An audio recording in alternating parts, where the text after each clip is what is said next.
Imagine the United States in the early 1870s. The Civil War was a recent memory, and the nation was gripped by a renewed fervor, the relentless quest for Western riches. But the familiar gold and silver rushes were about to be overshadowed by a claim so audacious, so immense, that it momentarily eclipsed all logic and reason. The rumor that began to swirl from San Francisco eastward was a fairy tale come true. A natural treasure trove of diamonds and rubies worth billions of dollars had been discovered in the desolate, unmapped plateau country of Wyoming or Colorado.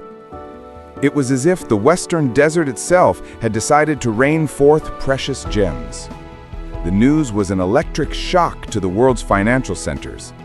Every major investor, banker, geologist, and dreamer suddenly fixed their gaze on the American West. This unbelievable find was presented by two unassuming cousins, Philip Arnold and John Slack, who claimed they had stumbled upon a sprawling field where diamonds lay scattered on the ground like common pebbles. This was not merely a mining claim. It was the ultimate promise of the American dream achieved overnight. Yet it was also the stage for the most elaborate, brilliant, and perfectly executed con job in American history. The story known as the Great Diamond Hoax. How did two seemingly ordinary men manage to deceive and extract fortunes from the sharpest, wealthiest minds in America? And how was the entire glittering facade brought down by a lone, skeptical geologist? The memory of the California gold rush was still fresh in the nation's consciousness.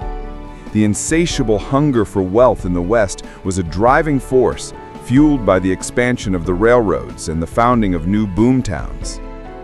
It was against this backdrop, in the early 1870s, that Philip Arnold and John Slack, distant relatives and seasoned frontiersmen, arrived in San Francisco from the back roads of California. They carried with them a small leather satchel containing an assortment of rough diamonds and uncut rubies, gems that looked utterly strange and out of place.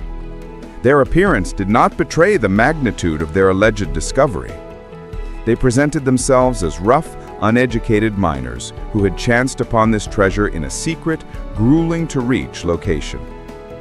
They approached local jewelers who, after examining the samples, were stunned.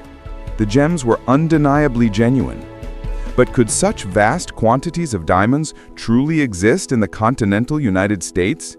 Geological wisdom dictated that diamonds were primarily found in South Africa and Brazil. Arnold and Slack, however, were masters of simplicity and mystery. They refused to disclose the exact location of their find. They insisted they had risked their lives for the discovery and would not reveal its source until their safety and financial future were absolutely secured.